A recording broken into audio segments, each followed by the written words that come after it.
Hello and welcome to the Radikal Life podcast. I'm Marina Patrice Vare. My pronouns are they, them, and MP. I'm recording for you today on the unceded lands of the Lenape peoples. And today it is my absolute pleasure to be speaking with our Nourish module leader. Would you like to introduce yourself? Hello, welcome. My name is Ty, and my pronouns are he, him. I'm here in the foothills of the Sierra Nevada mountains. This is traditionally the Miwok, the Plains, and Central Sierra Miwok territory. And I'm here today in my family's restaurant on a closed day. And I'm excited to be talking with you folks about my journey with nourishment and this exciting new radical project. Awesome.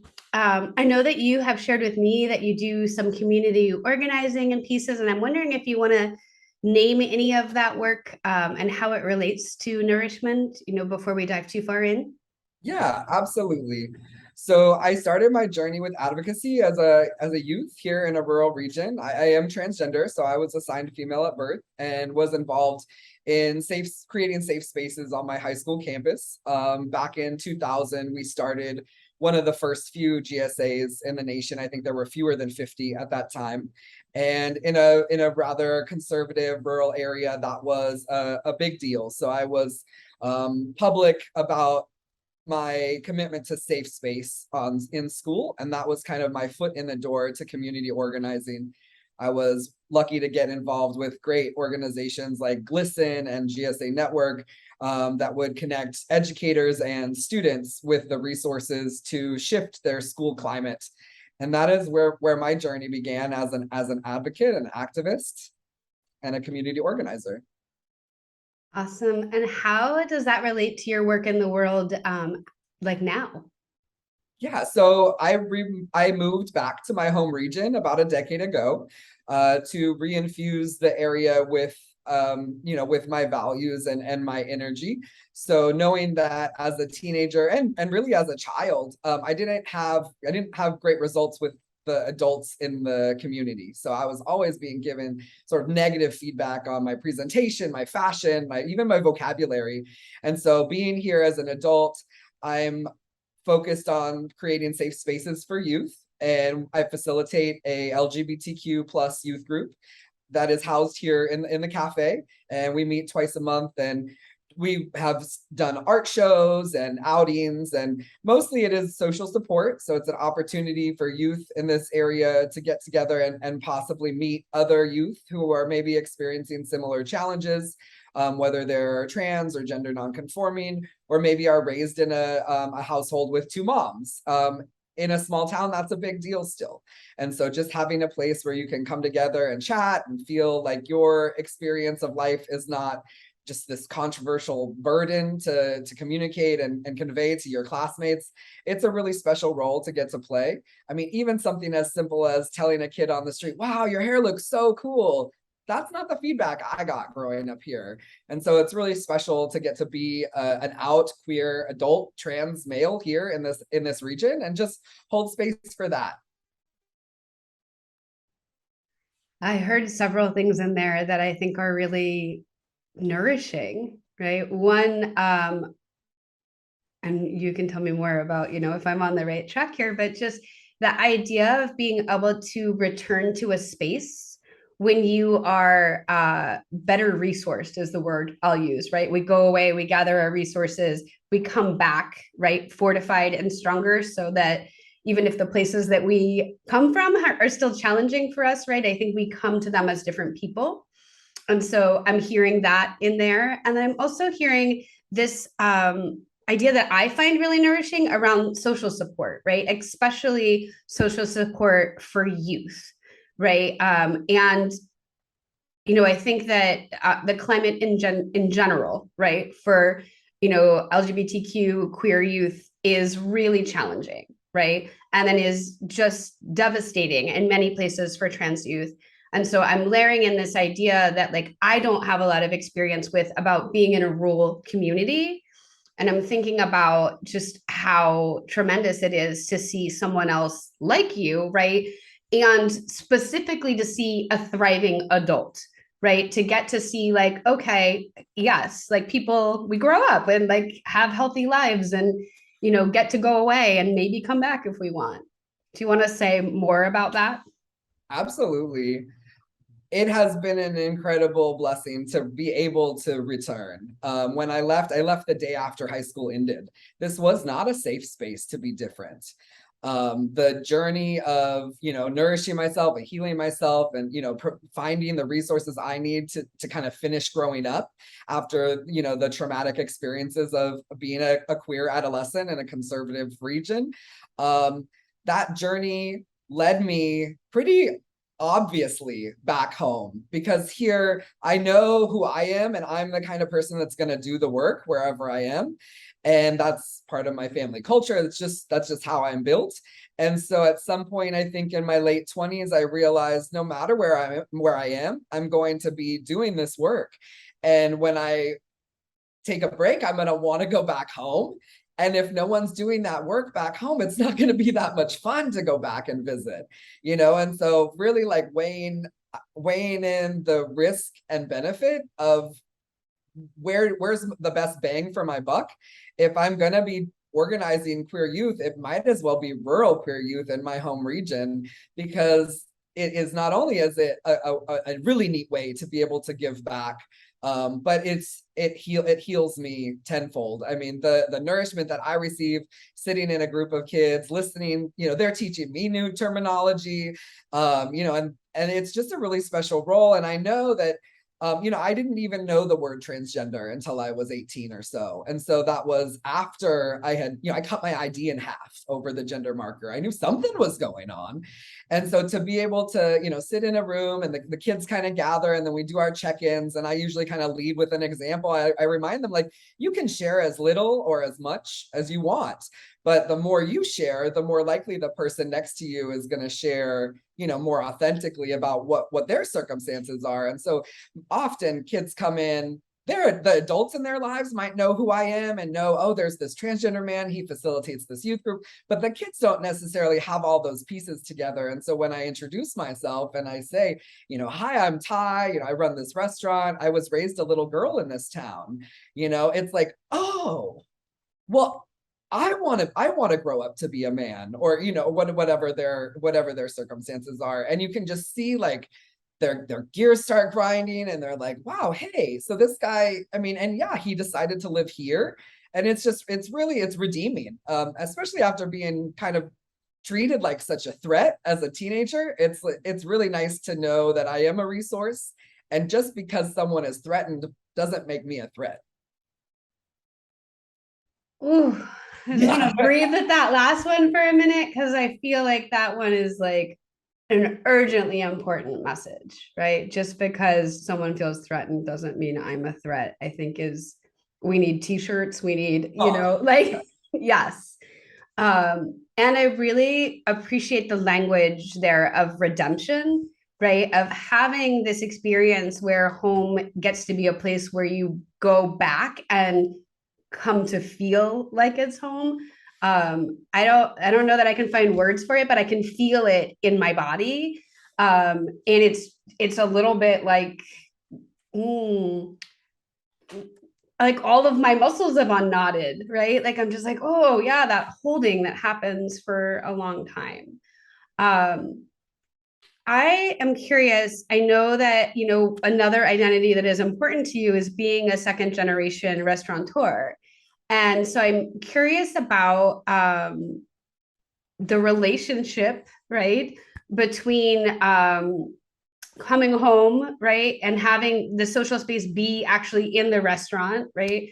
And I don't know that I have a fuller question there, but I would love for you to tell me about how those intersect. I would also love if you want to share a little bit about the space specifically that you're sitting in the restaurant now. And this quilt behind you is absolutely gorgeous. So if it has a story, I would love to hear that as well. Yeah, thanks, MP.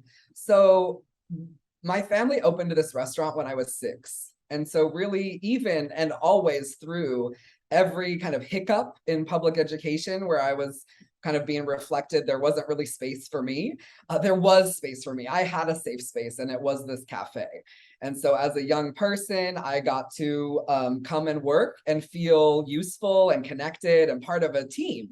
And that was not the experience of the classroom. And so much benefit came to me as a kid in being able to claim my autonomy and strength in this safe space. And so to come full circle and be able to host the youth here, and we've also done community potlucks, for all ages, LGBT community potlucks here, and just being able to really optimize the value of this space by opening it up to the community beyond the hours where our patrons are dining. It's definitely a win-win. It brings life to the space, and it gives us, the family, myself, an opportunity to kind of expand on the love, expand on the vision of providing this hospitality that is open and radically available to everyone. And so it's quite a fun place to play, whether we're playing restaurants or we're playing, community action or whatever we're working on. This is a colorful environment. And you mentioned this gorgeous quilt behind me. My friend Jett made that. He's a sign language interpreter down in the Valley. And the youth group actually had the vision for an art show. And this was maybe 5 years ago now. And so we were brainstorming ideas and what to call an art show that is celebrating LGBT lives and art. And so the youth came up with Safe Space. And Rosebuds has been my safe space. And so it kind of rang true. And we've done the show 4 years. And this last year, we expanded to the 2 neighboring counties. So all 3 of our regional arts councils were on board, and there was local LGBT artists featured in all 3 of our counties during the month of June and kind of on into July. And that was a really exciting opportunity to kind of expand out of Amador into the other 2 counties and really pull in that support. And those arts councils were so excited to be a part of it. So I love this ripple effect, right? That comes out of a well-grounded space, right? And an idea that continues to expand. And I imagine that the other counties that are near you are also fairly rural. Is that accurate? that's correct. Yes. So really like sweet for me to imagine this like spreading, right? Because it's really, I think it's special that you have, this space, but also the idea that what happens in a space can really like exponentially magnify. I think that's really it's really important to keep in mind, right? That there aren't really any little actions, right? That like they all sort of grow, and the more folks they touch. Absolutely. Yeah. I am curious about in terms of what has shaped your understanding of nourishment. I hear it's the cafe. I hear that it's interacting, and creating a social space for queer youth and also like families of all ages. Is there anything else in there that you want to share about what has shaped your identity or thoughts around being in particularly like a food service space for nourishment? Yeah, absolutely. So MP, I really was raised by waitresses. And so that, that kind of iconic, swivel chair diner scene, and, maybe she's chewing on the back of her pen and just, calling you honey and all that. That was my, my childhood was surrounded by waitresses. And so that style of kind of good home hospitality extended to everyone, the grouchy guy who's there before you open, all the way through to your first timers, or these days I wait on people who've eaten here over the course of the last 30 years, and anytime they're in town, this is where they stop. And so that commitment to making hospitality accessible regardless of kind of what's going on for the individual coming through our doors, that really has shaped me. And so whether I'm here or out in the world, that attitude of of radical hospitality and accommodation, because we're all coming to the moment from different perspectives, and that really does allow me to greet people where they are and try to be to be present with them without sort of stepping away from my center. I can still be rushed or frustrated or tired, and acknowledge that you have something else going on, and here we are together kind of trying to figure out where those two circumstances meet up. I really love this idea, like just the language of radical hospitality. And I appreciated the way that you named that, it not being a you stepping away from your center, right? And so in my imagination, that is radical hospitality extending in both directions, right? Like you're extending it to yourself as well as serving from that place and extending it to others. And that was really meaningful for me to hear, right? I worked for many, many years in a customer service intensive environment.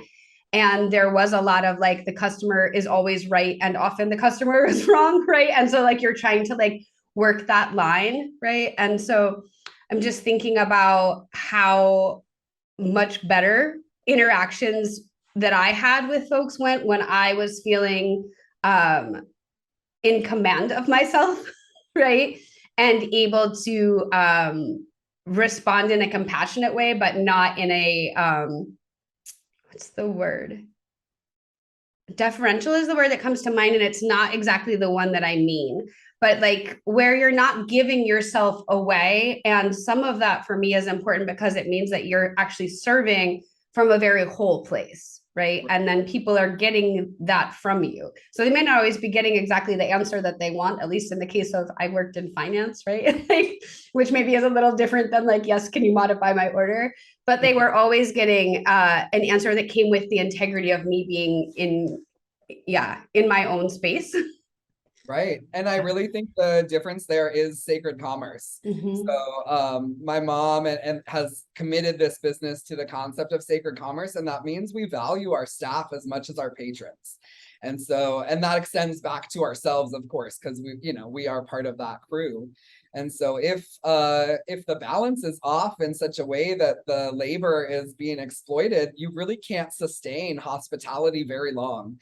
You can't kind of run down your crew or yourself just at the expense of pulling off that perfect picture.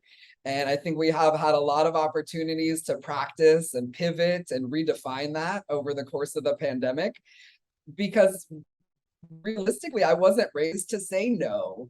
When a customer comes in, or maybe someone from another store on the street and they want to use the restroom, it's you kind of have always been inclined to say yes, like kind of regardless of what the circumstances are. We can't really do that. We have to be able to say no in order to have meaningful yeses, I think. And so we really have had to practice that over the course of the last couple of years and kind of redefine what do people get from us, what it is we're trying to convey, what we want to provide, and where the lines are on that. Two things there that feel like so important to me is this idea that I wish that like every person who managed staff in the world, including my past self, right, could hear you say that we have to value our staff as much as we value our patrons or our customers, because exploiting our staff, right, is not a long-term strategy. And certainly, here where I have most of my life experience in the US, right, that is not a value that is widely held. And we're suffering pretty severely from it. The other piece that I shared this in the last episode, and I think that it is important enough that I'm going to say it again, right? And I wish that I could remember who said it to me the first time, but it's this idea around, if I never hear your no, how can I trust your yes? Right. And so, that balance of the desire to, which I think, we've been trained into, right? The desire to always be pleasing other people as a way to earn our worth, right? And so like that yes can get very dangerous and corrosive over time. So I appreciate you just naming that, right? The desire to want to say yes to everything, and then also at the sacrifice of who, right? Or the sacrifice of what. I would love for you to tell me a bit about what happens for you when you consider the verb nourish, right? We've designed all of our episodes, right, and all of our content around verbs. And so we've got this verb nourish. When you think about nourish, what are we nourishing? Yeah, I love that because I am a man of action. And so the action is much more comfortable for me than maybe the concept or the emotional relationship with nourishment. And what are the actions there? And for me, one of the things that comes to mind immediately is human interaction. I am nourished by conversation. I come from a family of storytellers. When I get to disclose something that is real for me and I can share it in a way where it resonates with someone, and that ideally, then that kind of starts bouncing back and forth. They're kind of sharing real life things that then resonate with me. That back and forth, and it can be as simple as a conversation about what side you want with your breakfast, but if it's real and they're like, well, wait, what are the potatoes? And then I get to talk about, they see my excitement and I see their excitement, and it could be just simple stuff. It doesn't have to be like the deep trenches of our, most quiet truths. It's just real things, real moments where I can see like the cycle of human emotion, and we can sort of acknowledge mutual need. For me, those interactions are nourishment. And likewise, movement. I am nourished by action. I love to walk through the hills. I love to dance and listen to music and just feel how my body responds to its environment. And really that's the same as in conversation. The nourishing part is that I'm sharing and it evokes a response within me, and then it kind of snowballs into this sort of verb, as you put it, of nourishment. We're mutually nourishing each other by engaging that way. I love this. I started to write it down, but then I was also listening so hard that I lost a little bit of it. But feel how my body responds, I think, is such a really beautiful idea in general about like why we do things, right? And if the why could become more focused on like what's the experience I'm having as opposed to like the outcome I'm seeking, I'm just like, I'm gonna sit with that one in the back of my mind for a while and like see how that perspective shapes things as I like carry it forward. But I love that, nourishment in a lot of ways, right, is around food, right? It is a sustainer, right? But I love that here you've named actually the interaction around food being more nourishing, I guess is the word, but also just more like fuller, right? A fuller experience than simply like eating a food, right? And I was sitting there thinking as you were like sharing this example about like even just a conversation about potatoes, right? This the way that enthusiasm is contagious, right? And that like yeah, just that like, like I grew up in Maine, I'm like picturing the potatoes and there's like a whole potato season and right. And I think that just that invitation to be in relationship, and this is sort of still for me the same thing, how my body responds, right? Like how am I like moving through the world experiencing these exchanges? And I think that what I heard in there is that the exchange, right, of the energy between the conversation, the exchange of the energy as you're moving your body, either with the sound and the music or outside in the environment, that really felt like what I heard there as the core of what nourishment means. Is there anything you want to add there? Yeah, I think that we do kind of compound the value of nourishment by sharing it with each other. I think a lot of us probably could see that in a new light during the early phases of the pandemic when we were kind of eating privately alone with food that was dropped off while we weren't looking. And it changes. I mean, I'm not a scientist, so I don't know that it changes the physiological experience of nourishment, but it definitely changes the psychological and emotional experience of having a meal alone, even one that you prepare for yourself. You can kind of get that same compounded value from if you're being intentional about it.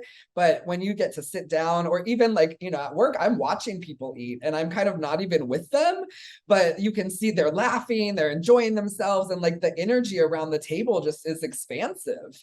And there's a lot of value in that when we don't have time or the opportunity, or maybe we're far from the people that we like to, you know, share meals with. It does shift kind of, it shifts from this sort of invigorating exchange to sort of just checking the boxes, like did I nourish this vessel today, and in the ways that I'm able to.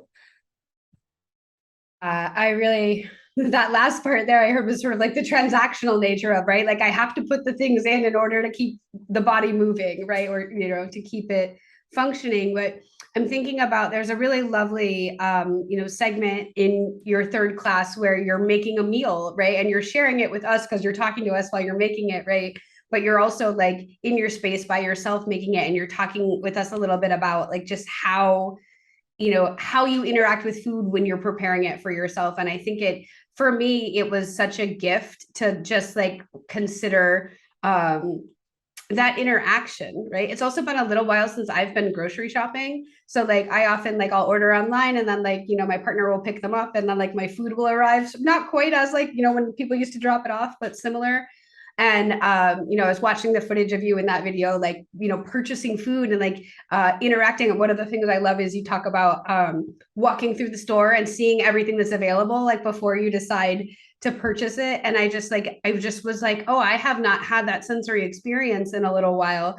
And I have to be honest, I don't love shopping for food. So it maybe is not the place where I'm going to go and have that sensory experience, right? But it did remind me like, oh, that sensory stuff is really nourishing, and that like we lose something, right, of our fullness and our potential for joy, right, if we're always interacting at that transactional level. And, you know, if we're always, I know that you mentioned busy, and, you know, for me, that's a big one, like rest is my jam, right?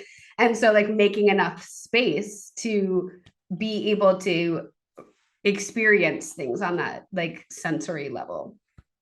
I think that's all. I had a lot of thoughts there. Thanks for letting me get them out. I would love if you wanted to share with us an important memory that you have around nourishment. Yeah, so food was always a huge part of my life. I was raised in the restaurant. I was here more than anywhere else. And so I think around it was either my 11th or 12th birthday. And, you know, I wish I remembered where it started, but for some reason I got this idea, probably based around like the scavenger hunt type of concept or trick or treating. And I invited my friends over. You know, they thought they were coming to just your standard slumber party, junior high, ice cream sundaes and a movie, something like that. But once they arrived, they found out that we were actually going around the neighborhood to collect canned food. And so we went out in, I think, a couple teams in different directions, and each went to probably a dozen door fronts and collected cans of food. And then we proceeded with the standard birthday traditions, you know, Sundays and a movie and a sleepover where no one sleeps and that kind of fun stuff. But then in the morning, we got everybody piled into the minivan and we drove those cans of food, you know, a good sized box or two, over to our local homeless shelter. And that was something that, you know, clearly that was not something anyone talked me into. It was my birthday. It was my desire. That was what I wanted to do. And I didn't have the relationship that I have now with the local homeless shelter. I mean, obviously, I put a lot of work into connecting with that community since I returned. But that was the spark of truth within me, that at that age, I wanted to make sure that other people had access to nourishment. I knew that I had the ultimate access to food, and that I was aware that not everyone did. And so even if my peers kind of didn't really understand what that party was all about, I think of it often because it came from within me. It was a part of just who I am. And that part is strong still today. You know, I come across people and I figure out what way I can be a part of a good thing in their day that day. And we continue to do that type of sort of pay it forward process here at the cafe. We have very generous customers, and we have meals basically pre-purchased. So if homeless folks in the community, or, you know, someone forgets their wallet, you know, you just never know really what a person's circumstances are, locked out of the house, but they're hungry. So folks kind of know that if they come in and they're not able to purchase their meal, that that's going to be taken care of. They probably don't always know that it's actually already been taken care of. And so it's a really neat to be able to continue that and make sure that the quality of nourishment that we provide our patrons is extended to our neighbors, regardless of their means. I love the through line there, right? Of nourishment, again, and being something that is better when shared, right? And, you know, this took me back to a memory of like canvassing a neighborhood when I was in high school, right? And like, you know, I was like, oh, I remember this, like going and asking for people for things. I was trying to remember the context of like for canned goods. I'm sure it was like one of our service projects, you know, but I think it's really, it speaks to how nourishment is a core value for you, that like this is what you wanted to do for your birthday and this is what you wanted to share with your friends, right? Like this is a, and I love that this is a gift that goes in multiple directions, right? Because you get to share nourishment with folks who, you know, literally are able to take this out into your community. But I'm also imagining the gift that you give to the other folks that show up, right? That maybe this isn't in their awareness, right? And so like just also the way that people, especially I'm thinking for myself about like in that like high school age, right? And I know this is a little bit earlier, but just that idea around the way that people around us are opening up our minds, right? And are giving us sort of little gems of like the way that we interact with the world as we, you know, continue to grow up. So it's really it's like heartwarming for me to like picture like everyone sort of coming over to do a thing. And I love that, you know, you name like, and we still did birthday stuff, right? It wasn't like, oh, we did this in lieu of that. And, you know, and it's a sweet image for me to imagine y'all like piling into the minivan and then going to drop this stuff off. I'm also thinking about, you know, both these words that you've used around radical hospitality and sacred commerce, and how that comes together in this place where like people are able to be nourished in your restaurant regardless of their means, and that people are so generous, not just you and your family, which are, you know, clearly I can feel the generosity of, but that also the way that that exchange with your customers then causes them to also, you know, become more generous and to care for, you know, other folks in your community. I think that's really, I think that's spectacular. And part of me also wonders like, huh, is that a thing that only happens in a small town? And maybe I like to think that it happens in other ways, like in, you know, in other spaces, but I can imagine the particular dynamic of it being really special in a small space, small towns. I guess maybe I know your space may be large, but the town is small. Right. Yeah, I think that small communities have the opportunity to harness creative wins that you know, you kind of get kind of bogged down with logistics. The bigger the town, the bigger the circumstance. The way it had unfolded here at the cafe was one of the local high schools did a relay fundraiser, the track team. It was like a 24-hour, they were running for 24 hours. That's not my thing. But they were doing it to raise money for what's called the Homeless Student Fund. And it was not on my radar, even though as a kid, homelessness and nourishment was on my radar. I was well into adulthood before I thought about what it would have been like to be homeless as a child, as a student, especially considering there were not a lot of safe spaces for me. And hiding in my room in my parents' home was one of those few spaces that did feel safe. And so when the track team did that relay that weekend, this was maybe 5 years ago, we talked to our servers and we all decided that we would donate our coins because, you know, servers make tips, at least in the US, servers make tips. And you, at the end of your week, you spend a bunch of time counting your coins up and exchanging that. And so though we're not maybe at the socioeconomic level to be like sustaining donors for something, you know, like, you know, public radio or some, you know, to match our values, being able to dump all our coins in a jar at the end of the week instead of spending time counting and rolling them, which I do enjoy, that meant that we could be playing a part, even though we kind of, you know, it's small. So we started there, and we call the jar small change for big. And probably over the last 5 years, we've put somewhere between $6,000 and $10,000 back into this community. So it's the coins from the servers if they want to donate those. But when I finish a transaction with our patrons, I offer, would you like me to put your coins in the jar for the outreach ministry or something along those lines? And so there's, again, another opportunity to kind of engage with them and kind of open up this conversation on access and values and nourishment. And it really is an interesting opportunity to see kind of what they hear in that offer and kind of where they go with it. I think the first thing I want to pull out of that is, the way our understanding of intersecting identities really takes a while to evolve, right? That like folks being unhoused and like having access to resources was in your mind for, even as a child, right? But that hadn't extended, to like, what if I was a child, right? And that it took some time into your adulthood to see that. And I think that that's really just important to name, right? Because I know personally, like it still takes me a while to peel back the full layers of like, oh, this is what it looks like with multiple marginalized identities, or this is right. And so I also just really love the way that like you had this awareness as a youth, and then that young people came in, and like that, I just, confluence means a lot to me. I like synchronicity. So that really is like a beautiful idea to me, that like that there's this spark in you that then gets, further ignited by the spark of other young people, like bringing it together. And also like, I'm having memories of my own, like of rolling coin, right? And of being someone who worked for tips, right?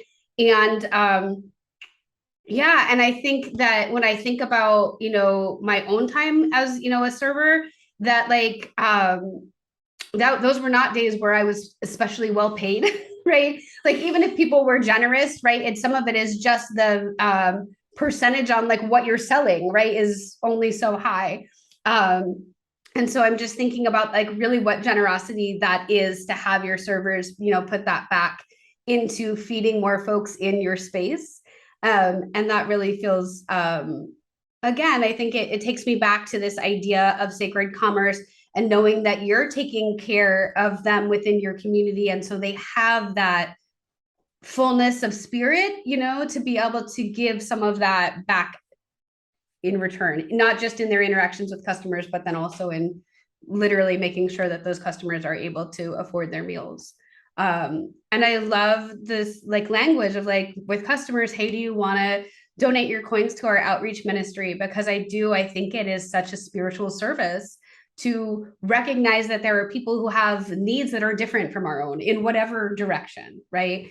And to center them in being able to be of service in whatever way that we already have skills, right? Yeah. Other thoughts you want to add there before I move to a new question?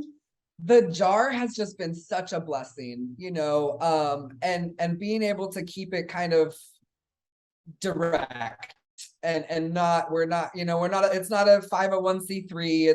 There's no board determining what action to take next. But if someone walks through my doors and they, that you can tell sometimes you need a new pair of shoes, or, maybe their animal was their service animal or their companion animal was injured. And if you're living outside, that's like your main source of nourishment, is that relationship between you and your animal.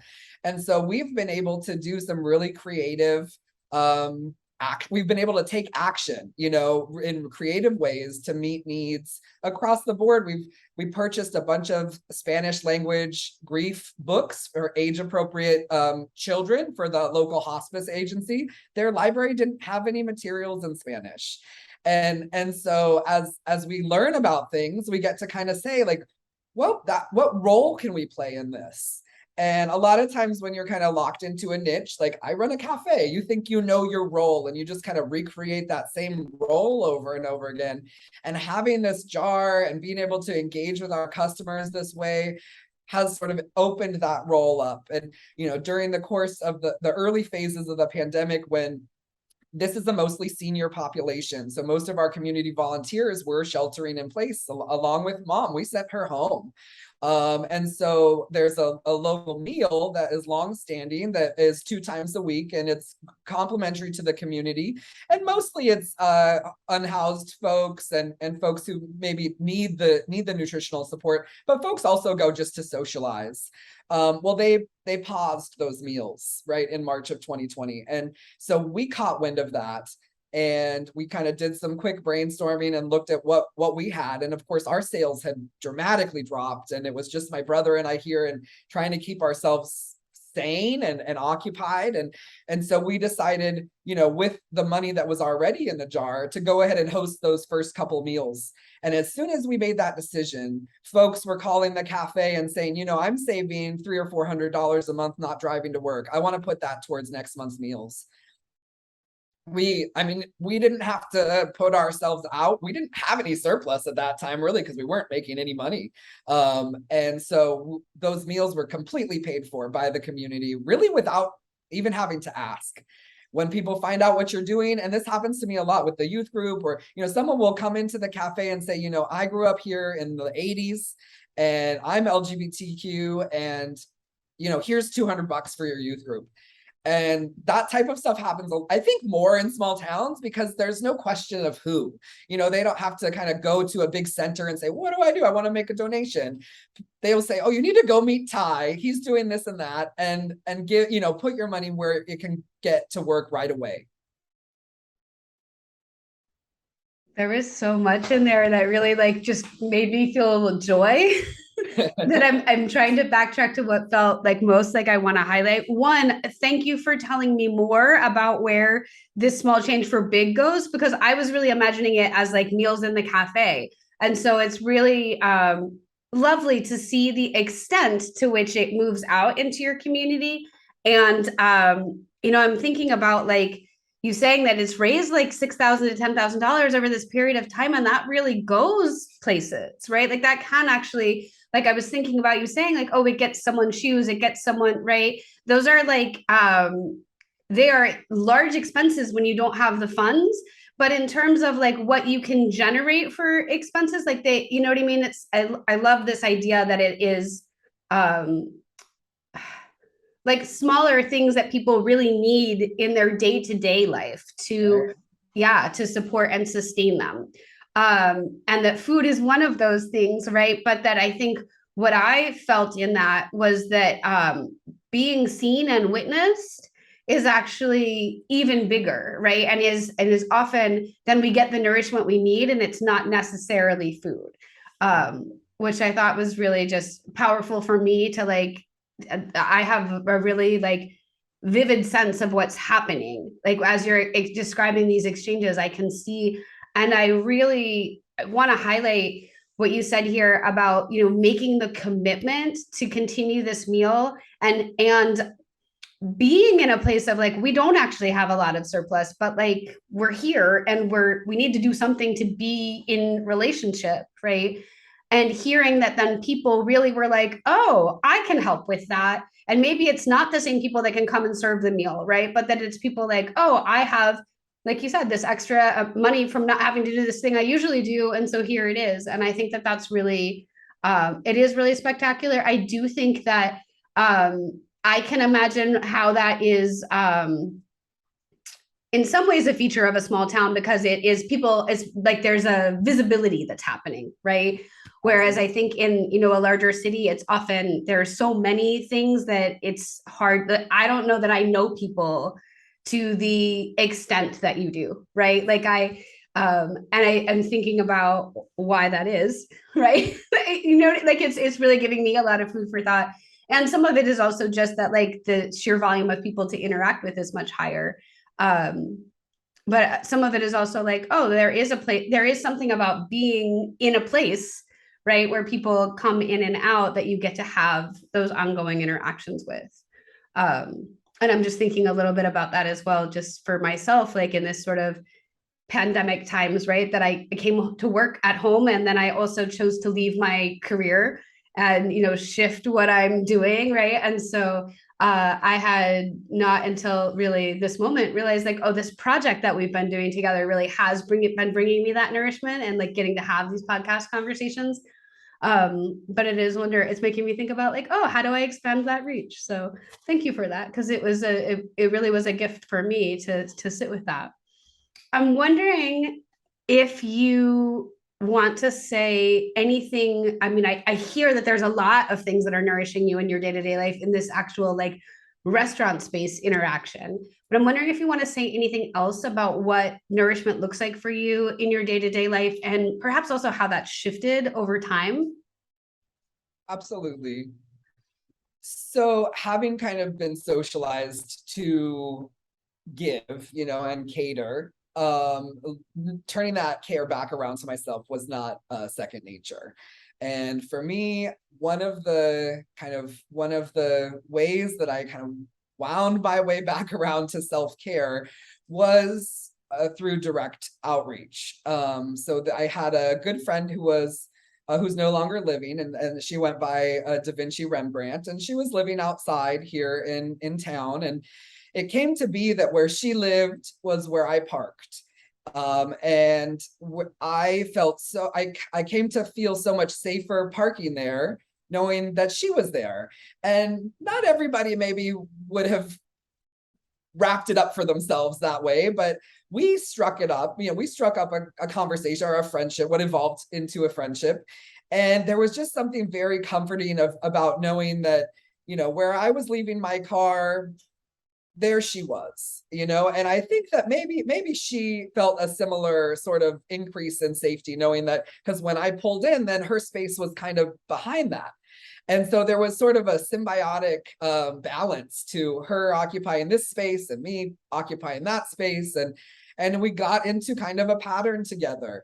And I realized that, because mostly through her encouragement, because I'm always going to check in with people. That's how I am. So, I see you, I'm like, have you eaten today? And so she would turn that right back around to me, and be like, well, what did you eat today? Have you eaten today? And often my answer was no. Whether or not she had eaten, I don't, it was like, oh, you're right. Okay, I'm going to go inside. I'm going to make myself, I pretty much survive on salmon patties. It's a really quick like protein source. I don't have to do much to it. And so I just would, put up a couple of salmon patties on the little, Foreman grill or whatever, and collect a few snacks and go back outside. I do better if I eat my meals, at least a meal or two, every other day outside. And so I would get back outside. She loved the salmon. We both like salmon. And so we would both get to eat. And sometimes we would just sort of, we would take our food in different directions. And sometimes we would sit and eat together. But it was that reflection back, like, she so obviously she knew that I wasn't going to be able to keep offering food to someone else unless I was nourishing myself. I knew that on some level, but that wasn't what I was paying attention to. I was paying attention to her and kind of reading, the signs of if this is an up day or a down day, or kind of where things are going. In community organizing, and I'm sure it's small and large towns the same, there's so much misinformation. If you've never experienced life without a home base, you don't really know what that's like. I feel like I've been blessed to stay housed for a long time, but I do remember what it was like to not know where to be in the daytime, because you're not supposed to be anywhere. And all of the struggles that go along with, and besides just not having somewhere to sleep, it's a lot of pressure to keep moving, and always checking over your shoulder and stuff. And so by kind of creating this pattern together, she and I really were able to support each other where we're at. Her life, nothing about my life really significantly changed her life. And I mean, I think she had maybe more impact on my life than I did on hers, because it really, even still, it's been, I think, 2 years now since she died. I still hear her voice, and like, oh, like, you can't really keep going unless you back up a little bit and make sure that, like, did you have an apple this morning? Like, where, when is your next meal? Like, where's your water bottle? Like, those type of things. When you're walking, she would walk miles a day. I would see her down in Sacramento, which is 50 miles away, walking back up, the way. And you have to make a plan for that. Even if you have minimal resources, you have to make a plan. So you get to knowing, oh, this is where that hose isn't turned off. I can take a shower over there when no one's watching, or, this is where I can pop in and they'll fill up my water bottle, or, this business will let me plug my phone in, or something like that. There's a lot of creative strategizing that goes into living through that type of experience. And so I really got a lot of wisdom from Da Vinci and her adaptability and her tenacity. I missed her a lot. She was a good friend to me.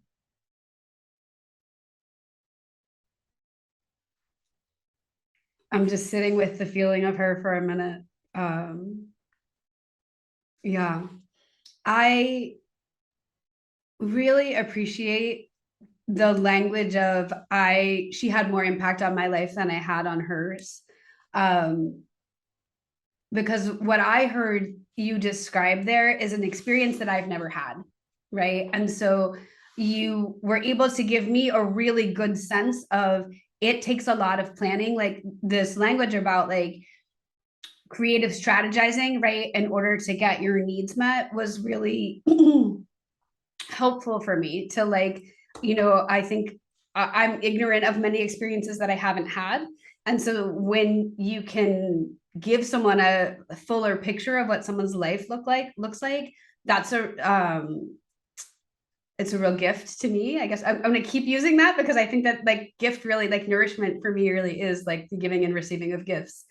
But so, I have a fuller sense of her life, right? And having that sense of the extent of the things that she needed to do to sustain herself, I think it is tremendous that she still had the gift, to give you, to be of service, to encourage you to nourish yourself, and to reflect back to you in how much effort it took for her to do the things for herself that you needed to do that to care for yourself as well, in order to have anything to give.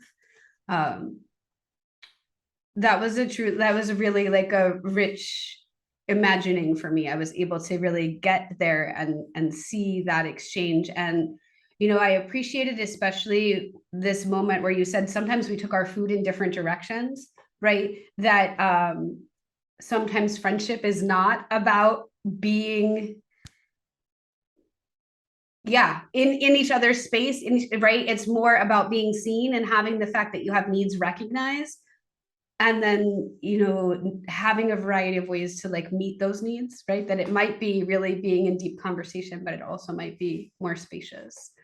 Thank you for the gift of sharing Da Vinci Rembrandt with us, and I can feel how dear she is in your heart, and I appreciate that.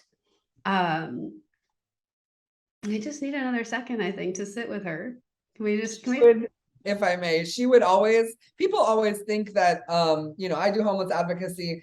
People who don't think of all the things I must get asked for, and they're way off base. Like even like, I usually notice like, dude, do you want new shoes? Because those aren't really what they used to be. Rarely does someone say, will you buy me shoes? It's such a blessing when someone can get to that point where they actually know what they need and are willing to articulate that. And so the types of things that she would ask me for were like a bucket, a broom, that I think that those were like the two things she liked a good burger, but she would always offer to pay me in diamonds. And whether or not she had diamonds is irrelevant. But I don't like diamonds. I'm very simple. Like I would just say, yeah, I'm not really into diamonds. You keep your diamonds. And so we had that conversation a number of times where she would offer to compensate me with diamonds. But I think that for me, the diamond is a result of pressure, and that she was the diamond. She felt the pressure, and that these, fleeting moments of eye contact or lucidity, those for me, I cherish those were the diamonds. Absolutely. Thank you for adding that, because the the diamond piece really is illuminating, right? That like really she was giving you diamonds, like, yeah. Mhm. Yeah. I'm just gonna breathe with her for another moment. I'm not quite ready to move on to a question, so I'm just gonna take a second. Mhm. All right. I'm gonna change topics if are you feeling ready for that? Yeah, thank you. So I'm wondering what you might recommend to someone who is maybe newer to considering nourishment, right? Or maybe has really thought of nourishment in very particular or like rigid ways. How might you invite them to engage in that in a different way? I think, MP, I think that's a really great question. And even for someone who's been like in the trenches, really evolved and really made great strides in their relationship with their own nourishment, I think that the answer for both folks is the same. And that like, I'm hearing my older sibling, they had said something a few months ago working on some art that like we are all just big 5-year-olds, and that we're all just we're whether you're in a meeting with a bunch of adults or whatever you're doing, that's really the table is really just a bunch of 5-year-olds in big bodies. And so when we think about our own nourishment, I think that taking, kind of peeling back the layers to that little 5-year-old, or like how would I coordinate tomorrow for Ty if Ty was a 5-year-old that I was in charge of? By all means, that kid would have all the healthy snacks and all the mental activities and all the social opportunities and everything that was available to them, because who's not going to prioritize a beautiful little vibrant 5-year-old? And so somewhere inside of all of us, there's probably a handful of 5-year-olds, a few that are getting their needs met and a few that aren't, and maybe a couple that, just are in between and trying to figure things out. But I think focusing on that wisdom that I got from my sibling, of that we are really all just 5-year-olds, and we're all trying to get our needs met, and we're all trying to figure things out. And so if you're new on your journey in nourishment and you're trying to kind of there's so much of material available, and that in and of itself can be overwhelming and kind of a deterrent. But just kind of blinding ourselves to all of the resources available, and really trying to get in touch with that 5-year-old. And it might be different for you. In deaf culture and in sign language, there's this sign, and it's like a hand at the belly, and it's kind of like referring to your core, your essence, your deepest truth, and it's this gut feeling. And so for me, I think my 5-year-old is right there in the middle of my belly, and they maybe are getting what they want with like a 5-year-old would, and so if we can engage with that inner 5-year-old and kind of have some dialogue, and maybe, I mean, play it up, might as well just jump right into the role and talk to yourself like you're a 5-year-old, and what kind of language would entice you to try broccoli for the first time, or to do that tactile loop around the produce aisle before you make some choices. And I think that type of relationship with ourselves really is an invitation to you. It's twofold, because you were a 5-year-old once, and so somewhere in there, that 5-year-old has an opportunity to sort of rewire things that maybe went awry. And then also you get to kind of move forward with that little guy and say, hey, well, where do you want to go? Like, what's it going to look like? How will you know that you're growing up? How will you know that you're taking care of yourself? I think that that's a beautiful place to start. And if that's something that folks, take me up on, I would love to hear like what that experience is like for people. What a lovely invitation. I have a 2-year-old, and so I do also often think about this, and 5-year-old I think is a very relatable time, right? Because this is like, at least for many of us, the first time we like consistently left the house to go somewhere away from the house for a long time, right? Like school is a very different environment than like being in a daycare center where there's like people, right?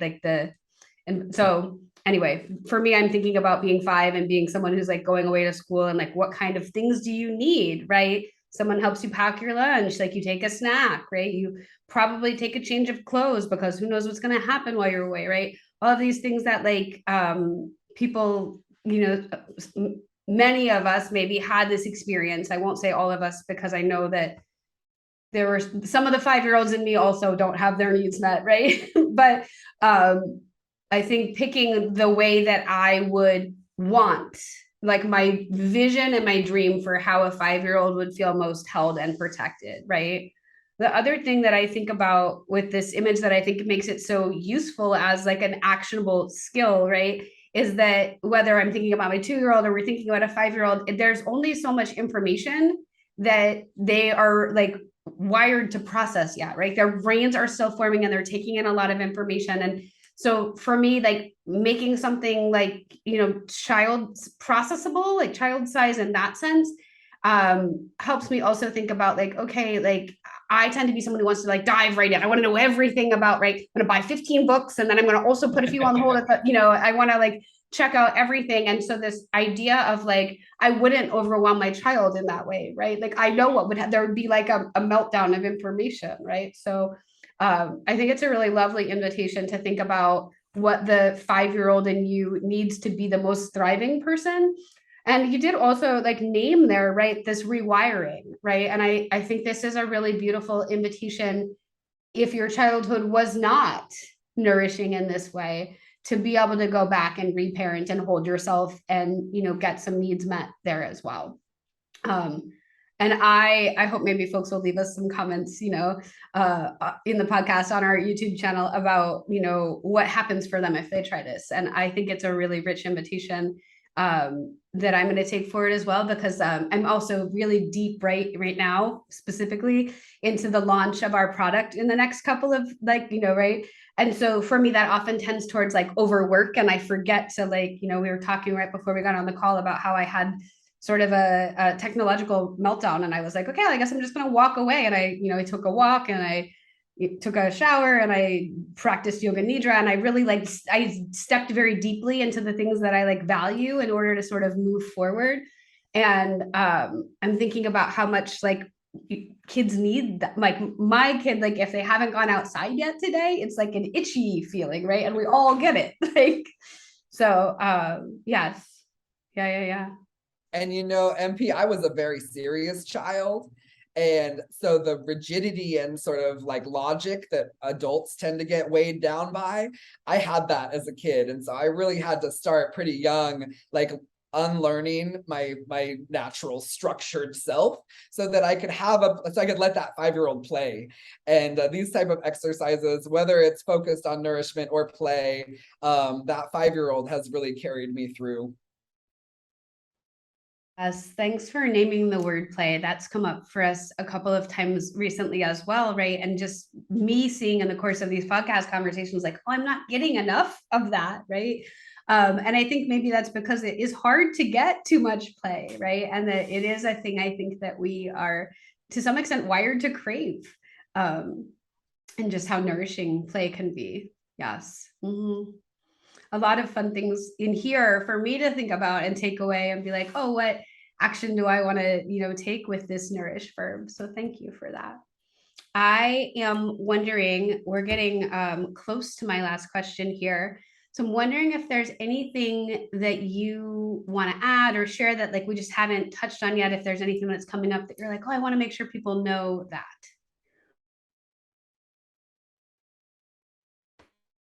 I don't know. This is such a wonderful experience, to be invited to kind of take a closer look at what nourishment means to me and how nourishing myself is manifesting in my life today. I think that a lot of the stress around the pandemic and trying to manage a business, a legacy business, we've been open 30 years when the pandemic first hit, that my own sort of needs shifted from sort of proactive moving forward to like self-soothing and sustaining. And I think that we have this wonderful life experience of taste and touch and everything about food can be soothing if we let it.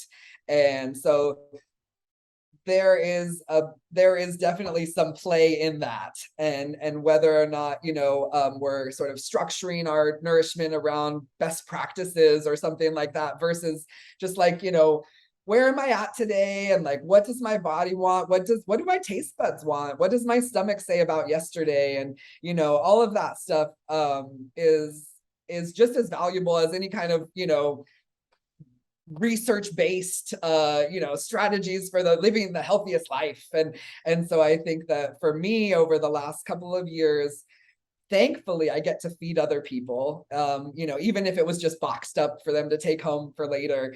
And that game of getting to sort of entertain their dreams about their nourishment and like meet those needs gives me some room to play with my own, nourishment and how I feed myself. And, being able to kind of accept the fact that we couldn't go out into the world, but we could have, we were saving so much money on, say, commuting.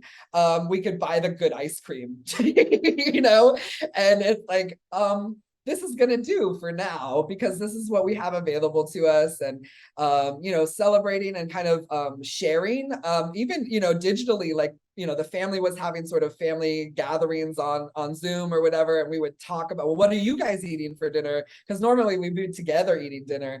And it was just a really nice way to kind of calm the stress of the pandemic, and just remember that, like, either way, we're going to find ways to feel good. And one of those ways is playing around in the kitchen, trying new things, figuring out kind of how much we can get out of one serving or something, because we're trying to reduce trips to the store. And there was a lot of room for play in nourishment over the last couple of years. And I look forward to kind of keeping that with me as I move forward.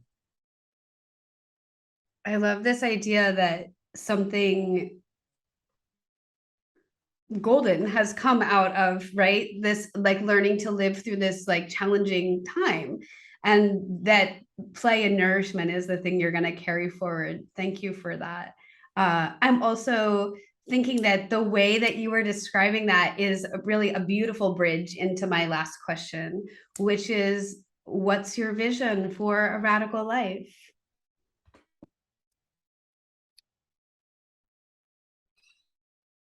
I am a product of a radical vision for life. My grandparents, my mom, her siblings, we are a radical family, and we are, I was sort of encouraged to take up space, which is radical.